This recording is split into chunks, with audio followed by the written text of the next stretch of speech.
I need to show you something.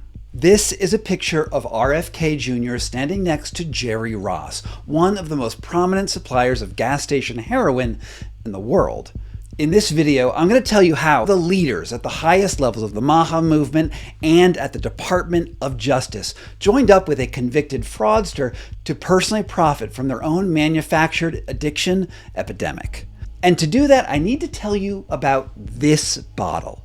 It's a health elixir designed to be a replacement for alcohol that provides relief from anxiety, improves mental focus, and makes people more at ease in social situations. For productivity enhancer, that's a social lubricant. I was drinking those Feel Frees. My anxiety has definitely gone down dramatically. I highly recommend you get some, you try it. But there's another side to this health elixir, a darker one. You know, you start off at 3 or 4, and then it's 5, and then it's 10, and then it's, you know, you're off to the races. What are those called? Feel Free? There's a lawsuit about them now. Do you know what those are? Threw up twice in a public restroom. So when it came to withdrawing, I mean, I weaned, I tapered. That it leads to a tragic cycle of dependence, addiction, and even death. It's just really indescribable. I wish I could find the words to tell you how it makes me feel. It was a hellscape like I've never, I didn't have even a place in my imagination that something could be so arduous and torturous. This is the story about a health tonic made from exotic plants whose peculiar combination of ingredients people who are recovering from its grip say is specifically designed to get them hooked and never let them go. And despite the growing chorus of voices and lawsuits clamoring for justice, it's still available in street corners and convenience stores all around the country. If it weren't for regulations, dealing drugs would be the best business in the world. All you'd need to do to make a killing is hook a person with a quick hit of euphoria and then let them suffer awful withdrawal symptoms when they try to stop. And don't just take it from me. Take it from Secretary of Homeland Security, Markway Mullen. These individuals that are selling it know what they're doing. They know the individuals they're targeting. They know the loophole and selling it as a dietary substance. And now that industry has grown from nothing to over a $9 billion industry. More than even opioids that are selling on the street, which is at $5 billion a day. If you've been a longtime viewer, you are going to remember that about 2 years ago, I put out a version of this very video called Exotic Plants' Deadly Consequences, all about the trail of human suffering that pours out of this little bottle.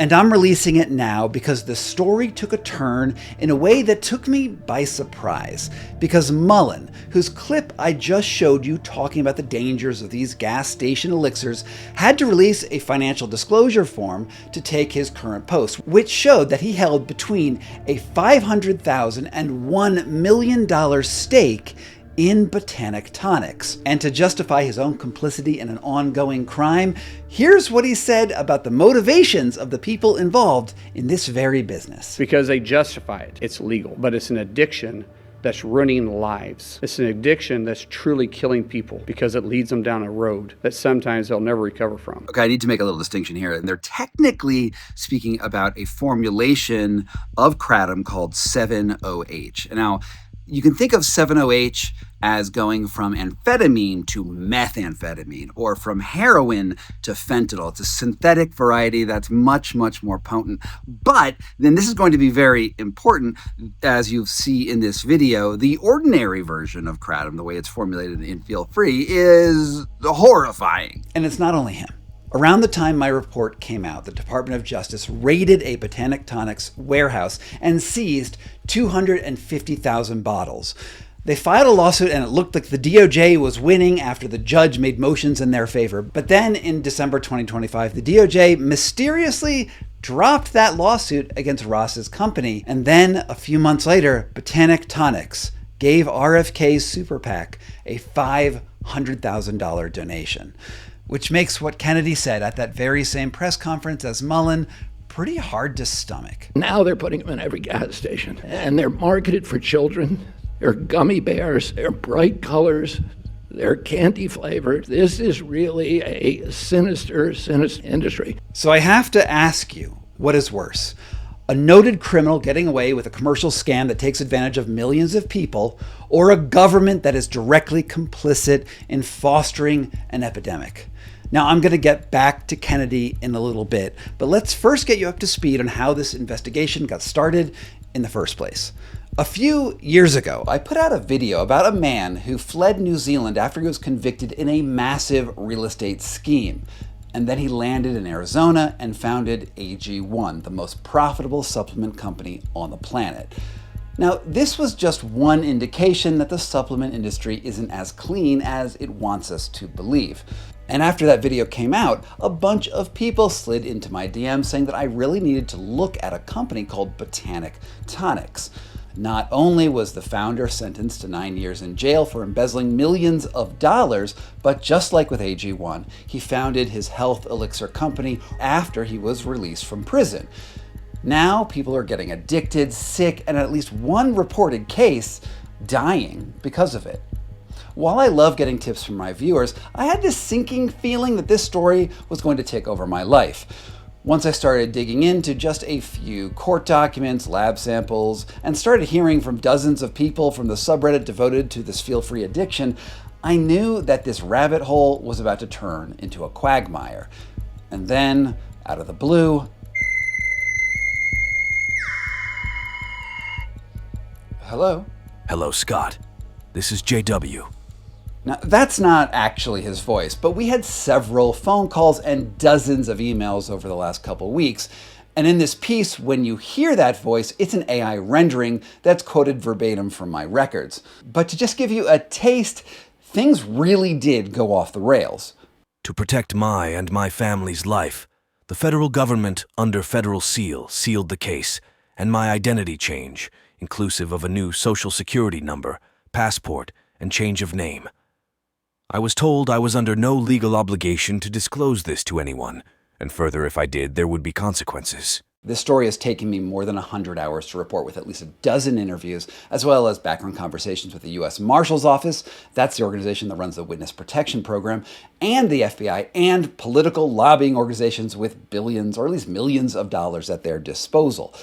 The company's founder even threatened to have me put in jail when he got wind of what I was doing. So now, this isn't only the story of a health tonic gone wrong, but how an entire semi-legal $1.5 billion industry is trying to create a new regulatory paradigm for a psychoactive and addictive Southeast Asian leaf called Kratom, based on the incredibly vague laws that regulate the supplement business. And I also found out how right now you can buy this potentially addictive blue tonic at gas stations and head shops across the country, like I found out. All right, I'm driving off to pick up some Feel Free. I pulled into the Circle K. It looks like it's right there. I can buy it. It's $8 a bottle. Yeah. Do you sell a lot of it? Yeah. How many bottles do they buy usually when they buy it? Maybe like 4 or 5 for a single day. Plant-based, energy-focused, social lift. All right, so he carded me, and we got my bottle. There we are. You want to see? I just bought my first bottle of Feels Free, and the first thing that the guy at the counter asked me was, how many bottles did I want? And usually people will buy 4 at a time at $8 a bottle. That's not exactly cheap. Now to go find out more about what this is all about. When Feel Free came onto the scene a few years ago, it advertised itself as a high-end health booster and was distributed in health food centers and wellness shops and even in therapist and nutritionist offices as a way to help smooth over the cravings from people who want to quit alcohol and opioids. The brand sought out sponsorship deals with major sports teams, including affiliations with Florida State University and the University of Texas. Fraternity and sororities handed out bottles at parties on campuses, and the founder, J.W. Ross, had high-profile appearances on major health podcasts like Ben Greenfield and Skinny Confidential, and with Luke Story. Joe Rogan drank it before a show. This might be Joe Rogan's secret weapon for keeping us cool. And soon the elixir spread like wildfire. If you believe its marketing materials, Feel Free is a harmless health and mindset enhancer made from all natural ingredients. Its website proudly promotes how it contains kava, a Southeast Asian tree root that has been consumed socially for centuries. And there are almost no kava addicts in the world, especially in Southeast Asia, which was surprising to Feel Free customers who felt almost uncontrollable urges to drink as much of it as they could. They soon discovered that Feel Free also contains high levels of the much more potent tree leaf kratom, which the FDA compared to an opioid in a 2017 press release and linked it to 36 deaths, again in 2017. It wasn't long until people who were recovering from alcoholism or had gone through bouts of depression started getting addicted, and badly. It took maybe 2 months or so to get to 8 to 10 a day, and then at where I was, they were about $10 a bottle. And so 8 to 10 a day, let's say it's 10, easy round number, it's $100 a day, 30 days in a month, $3,000 for a month, 12 months in a year, $36,000 a year. Went on for about, let's say, a year and a half. At that level, it's about $54,000 worth of drinking this wellness tonic. There was also this post on Facebook, which also appeared on a Reddit forum. My daughter passed away in August from these. She became addicted to them just by trying them. She tried to stop drinking them and would be in so much pain she would slip back into it. She developed an intestinal blockage and dropped about 40 pounds to where she only weighed 107. Her skin was extremely dry, she was shaky like a 90-year-old, and she started having seizures, which she'd never had before. The last seizure she had was so violent it resulted in cardiac arrest, and we lost her. These drinks are pure evil.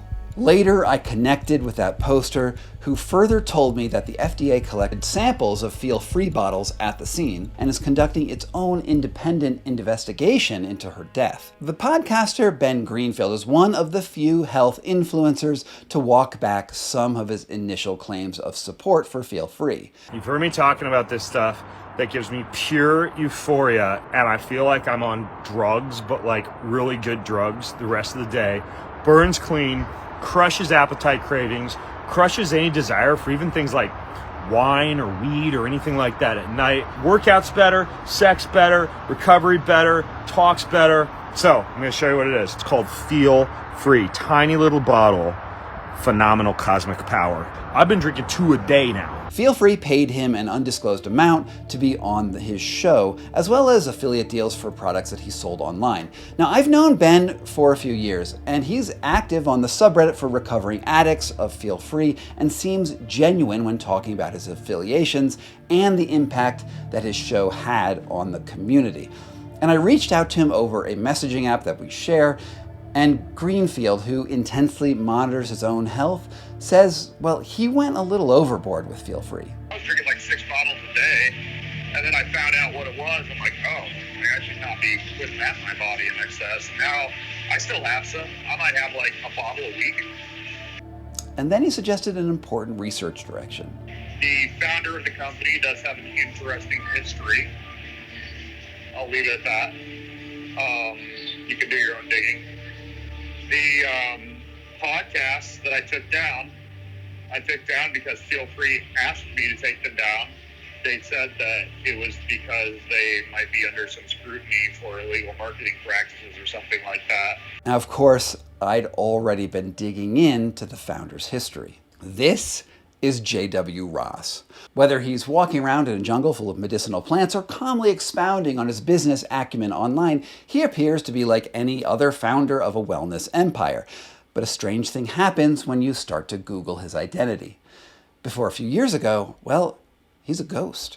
Basically non-existent. That's because his real name, it's not J.W. Ross, it's Jerry Cash. He's the former founder of an oil exploration company in Oklahoma who got caught stealing millions of dollars in a money laundering scheme. In 2009, he was sentenced to 9 years in jail, and Botanic Tonics was his next business venture. I reached out to Botanic Tonics for a comment, and soon Ross was sending me a huge number of unsolicited emails, text messages, and legal correspondence. Now, to sum a lot of it up quickly, he told me that while he was in jail, he learned of an assassination plot against a federal judge involving a gang of neo-Nazis. He traded evidence of the plot for a reduced sentence and immediately entered the Witness Protection Program. He sent me a threatening-looking legal letter that suggested that if I reported on any of his prior crimes and connected his former identity to his present one, he would use his position in the Witness Protection Program to get me thrown in jail. So I am used to sources inventing fantastic stories and threatening me to stay quiet and outright lying to me. But this one, I have to admit, it was new. How do I balance the directives of a witness protection program against a news story in the public interest that exposes a potential dangerous drug on the market? Clearly, the founder's criminal past is relevant to assessing the company's claims that it's totally safe and non-addictive. If you knew that this guy, walking through a kava forest, also shared a cell with a neo-Nazi and had stolen millions of dollars right before that, that could color your judgment about his health claims. So I called up the FBI and the US Marshal Service to try to understand if J.W. Ross was being straight with me. The officer I connected to only wanted to be identified as a spokesman from the US Marshal Service, so I can't play you the recording. But to summarize, he said that anyone in the witness protection program who goes public like Cash has in his numerous interviews and appearances is no longer under the protection of the service, and that I was free to report on his identity and even his criminal background. I should have probably expected that J.W. Ross would have tried everything he could to get me not to report on this piece. Because to some degree, the company seems to be in a little bit of trouble. Take these reviews that appeared on Indeed.com by former employees. The product can cause major health problems and that they try to hide that it is a drug. They also said that they start every single day never knowing whether they're going to be shut down by the feds or not. Part of that sense likely comes from a class action lawsuit that was recently filed that alleges that Botanic Tonics knowingly distributed a dangerous addictive product to the public. The suit says that initially Feel Free called itself a kava preparation, but willingly omitted any mention of the more powerful psychoactive leaf in its ingredients, kratom. Elixir users said that something peculiar about the blend of ingredients synergized into a hyper-addictive concoction, one that was tailor-designed to get former substance abusers hooked. The complaint said that Feel Free advertised itself as a safe alternative to alcohol, posting more than 1,000 ads that specifically targeted to recovering addicts with slogans like, "Sober curious? Why not mix it up with a euphoric alternative to alcohol tonight?" And "All the buzz without the booze." And "Not your average alcohol-free elixir. Feel Free was made to be functional and facilitate states of bliss, flow, vitality, and focus. Kava and the ancient plants will give you the boost you need minus the anxiety." In other words, they allege that Botanic Tonics willingly deceived customers into taking on a potentially deadly addiction. It's a tiny little drink, like a tonic, and it has kava and also kratom in it. Oh, I saw him with that last night. Yeah. Boy, I don't know what's going on with those things, what that does, but you drink a half of one of those, you're not supposed to drink a full one, you're supposed to drink a half one.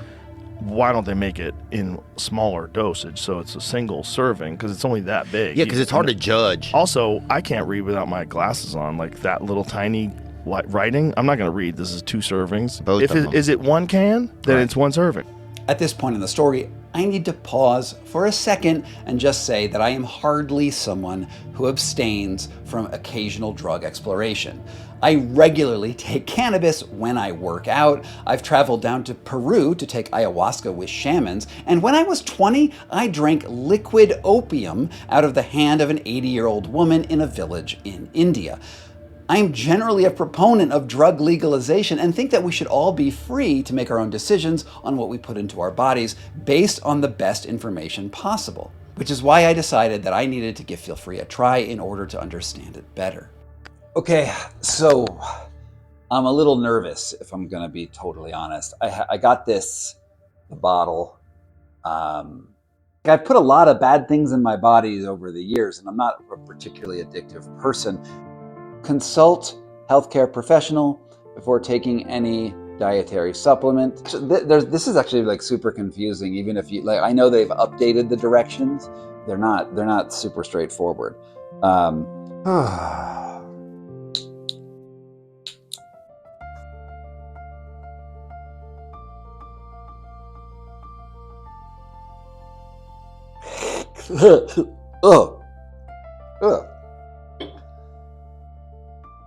Oh God, it's nasty. Really bad citrusy chocolate. Someone told me that you feel things immediately, and I'm feeling something. The second it got in, mouth like slightly numb. Ugh, it really is disgusting. So if the next video I come out looking like Gollum, totally addicted, drooling out of my face, you know this was a really bad idea. All right. It's been about 5 or 10 minutes since I took it, and I do understand why they think it would help you focus. Is this somewhat like Ritalin, possibly? I do feel a little nauseous in my stomach. I don't think I'm going to become Gollum. I don't think I'm going to become Gollum. Got into this groove about 10 minutes after taking the shot, and I got a lot of work done. And then now I feel like a little bit unfocused. I feel a little bit warm, and there's this voice in the side of my brain saying, you should take some more, and you should get right back to where you just were. And I find that interesting because, one, I don't usually talk with hand puppets. I don't usually have those sorts of addictive thoughts. And now I feel sort of just groggy, and I'm just sort of low. I would guess if you intensified this by orders of magnitude, doing this over and over again over the course of years or months with many, many more bottles, that down that I'm feeling now could be way, way worse. It's been 5 hours since I took Feel Free, and it feels like the day after you smoke a lot of pot. Like it feels like last night I smoked a lot of pot, and today I woke up and I feel really just like groggy and just not super motivated to do stuff. And I get it. I get what the addiction cycle is like. That's what Feel Free is about. You feel free for a few minutes and then you want to go back on it. So yeah, I get why this is so addictive. I can only tell you what I felt while taking it. For a more scientific understanding, I had to reach out to an expert. I'm Cornell Stanchu, and I am a clinical addiction psychiatrist. Stanchu says that Feel Free is different from other kratom products on the market because of the peculiar relationship between kava and kratom. The combination of these two botanicals certainly is concerning. Both kratom and kava can inhibit metabolism of certain pharmacological agents, but also of each other, which increases their potency. There's also the issue of kratom products that are available on the market right now. Capsules or liquid extracts, which extract just the highly potent compound from the kratom plant and really concentrate it to where one could ingest a capsule that may be the equivalent of, say, 3 trees worth of leaf. It's very very dangerous for the consumer. And again, Feel Free is far from the only company selling kratom in America. There are dozens, if not hundreds, of different companies that sell various iterations of powders and elixirs that make claims as varied as the leaf being a great way to taper off your harder drugs, all the way to their own concoctions being legal morphine, which is quite a spread. While I would love to do a deep dive into that kratom industry as a whole, just reporting on Feel Free has pretty much taken over my life. So if you are looking for that sort of deep dive, I would like to direct you towards this amazing investigative feature series by the Tampa Bay Times last year, where a team of reporters uncovered the full stretch of the kratom empire from Southeast Asia through the ports in Oakland all the way to Florida. They found numerous distribution and processing centers in Texas, Colorado, and Georgia, and cataloged more than 500 deaths in Florida alone. While they don't have national statistics, back-of-the-envelope calculations suggest that the total body count in the last decade is likely in the multiple thousands. Now, you might ask why kratom is so widely available in America. Why haven't regulators stepped in? Well, the fact is that they tried. Back in 2016, the FDA petitioned the DEA to list kratom as a Schedule I drug, so dangerous that it wouldn't even be available for medical study. But by that time, Kratom already had a sizable market and enough money to hire lobbyists, like Mac Haddo from the American Kratom Association.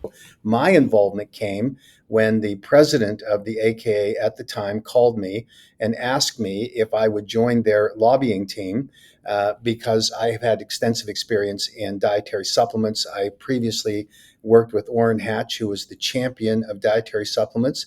And I worked with him on the enactment of the Dietary Supplement Health and Education Act in 1994. That's right. This is the same lobbyist that made it almost impossible for the FDA to regulate the supplement industry beyond labeling their products accurately and not making specific health claims. So there was a 1994 act that prohibited the FDA from regulating supplements before they went to market or testing them for safety or efficacy before going to market. So basically, it's up to the manufacturers to make sure their products are safe and effective, and we're just going to trust them, and then they're going to go on the market. Which, of course, ushered in a whole world of billion-dollar supplement grifters.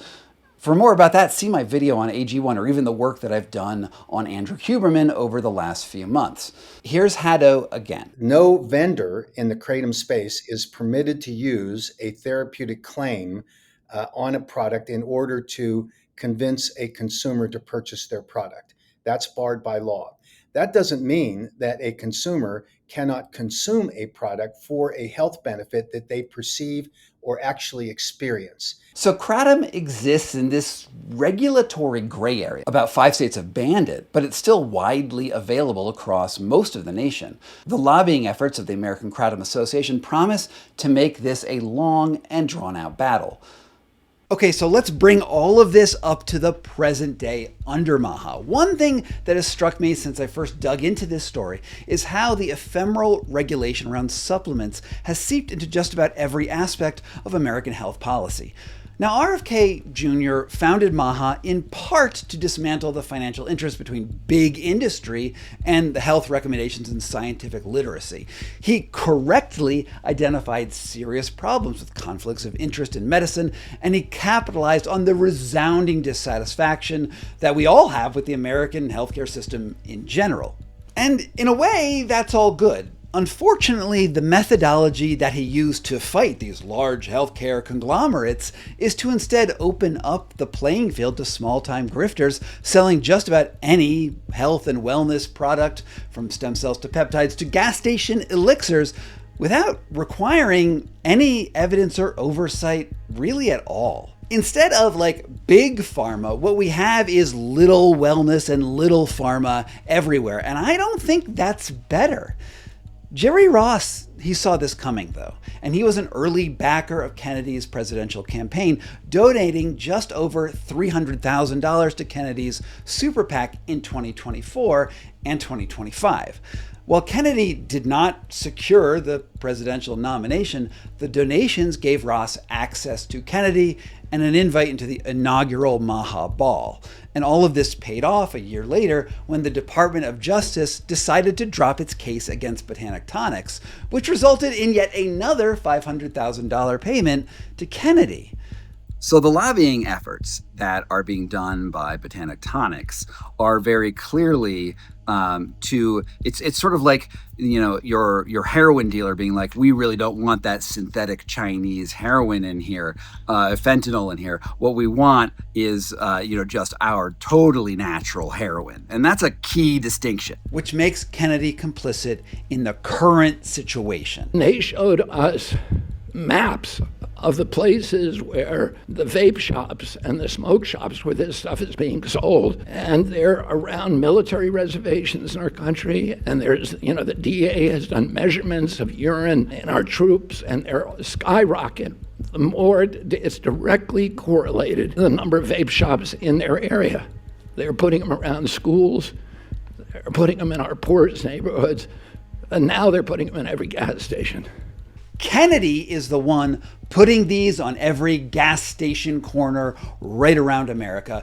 Don't be fooled by his rhetoric. The various subreddits and online forums devoted to Feel Free say that there is something special about Botanic Tonic's proprietary formula that seems to be almost scientifically designed to foster addiction. And to back that up, the company certainly hired some of the best kratom scientists from the only program that studies it in the country to help consult on their product, and I presume develop it.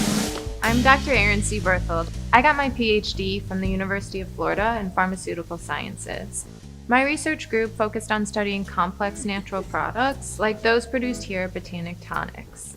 It could be that simply mixing those two components is enough to synergize into a particularly addictive brew. But there are other theories out there too. In his message to me, Ben Greenfield speculated that the secret to their success was that they fermented the kratom. I sent the bottle from my own stash off to the mass spec guy on Instagram who did a full mass spectrometry analysis of it. And basically it contains exactly what it says it has in it. Like, it's not laced with fentanyl or opioids, all this stuff that people are claiming. It's just kava, but the thing is they ferment the kratom. Right, so it hits you a lot harder, and people who might do just fine with normal kratom are probably going to get addicted to it faster and might hit them harder. There's at least some evidence that this is the case, including a shipping record posted online that they imported a beer fermenter from a company in China. It's also clear that lots of kratom that comes into the country is already pre-fermented. It's hard to know for sure though, because J.W. Ross, aka Jerry Cash, is adamant that their product includes no intentional fermentation whatsoever. We damn sure do not purposely ferment product in that we would quickly go out of business having to destroy it. On a personal note, myself and my family drink it regularly, and I would be crazy to not be as diligent as possible on quality control. He sent me several documents showing their testing policies and noted that since he is a recovering alcoholic, he has a core principle never to include alcohol in his products, which is sometimes a byproduct of fermentation. While I dug pretty deeply into the fermentation question, ultimately all I can say is that I'm not sure. But does the chemical process really matter when we have evidence from so many accounts of people who are totally hooked? I come back to this question a lot. How do we balance the freedom we all want to have to make decisions for ourselves against the public interest to stop people from harming themselves? Ultimately, I don't think that Feel Free should be illegal. Banning drugs often just creates an illegal market, but I do think that there needs to be more information out there about what kratom and Feel Free actually are. JW and I traded close to 100 messages over the course of me reporting the story, but he was always hesitant about coming directly on camera. He asked me if he was going to end up on my playlist, The Liars, Cheats, and Charlatans of the Griftoverse. And when he realized that he probably would, he sent me a note that he forwarded from one of his resellers, which you can read in full if you'd like to pause this, but in short, claims that his business partner believes that Feel Free is helping far more people than it hurts. And then he signed off with this promise. If I ever feel we are not serving the greater good, then we will stop selling Feel Free. Until then, we will work to do a better job informing and educating consumers. We will also continue to do more clinical work to get a deeper understanding. So I'll leave it to you. Do you think Feel Free is serving the greater good? Maybe you can send him a note through his website or in the comment section down below this video for how you would have him address this problem. Most people that I spoke with who had been hooked on Feel Free had absolutely no idea what they were getting into when they cracked their first bottle. They thought it was a natural alternative to alcohol and that there was no way something so easily available over the counter could be so dangerous. And many of them spent tens of thousands of dollars feeding that addiction. That money went right into J.W. Ross's pocket. It's not like he has any actual incentive to keep people safe when the regulators are hamstrung by lobbying efforts from enforcing public safety principles. He's taking all of that money right to the bank. The main problem, as far as I'm concerned, is awareness of the dangers of these relatively new substances and what they actually do and the harm they could potentially hold. Everyone knows what happens when you drink too much alcohol or take too much caffeine or smoke too much weed or get really, really high on cocaine. But not everyone knows what happens when you take a seemingly random medicinal leaf or rack up a 10-bottle habit of Feel Free over the course of a few months. We need that story to get out into the world. So if you've made it this far into the video, what I want to ask you is to help out in this effort. I want you to post this video to your social media feeds, and even more efficiently and effectively, send it to a friend directly and warn them about what might be lurking for them at their corner shop. They may already be drinking Feel Free. Let them at least know what could happen. And if you're someone struggling with addiction to Feel Free, there aren't a lot of resources specifically devoted to the topic just yet, but I highly recommend that you check out the subreddit. I've linked to it down below. You could also check out the Kratom Addiction podcast, where you can hear stories about other people who have struggled just like you. The one piece of advice that every recovering addict told me said that their road to salvation started when they told just one person about the struggle that they were having. There's a lot of shame in admitting that you have an addiction, but taking that first step will make all of the difference. And remember, there are thousands of people just like you struggling with the same things. Thanks so much for tuning in to this update about Feel Free and Botanic Tonics. It really means a lot to me that you're here. And if you support the work that I do and you want to get like more updates in this sort of genre, go check out my playlist, The Liars, Cheaters, and Charlatans of the Griftoverse. There's a lot more great content there. And if you want to like stay in touch and like support the channel through Substack or on my private Discord, please do that. There's links down in the description.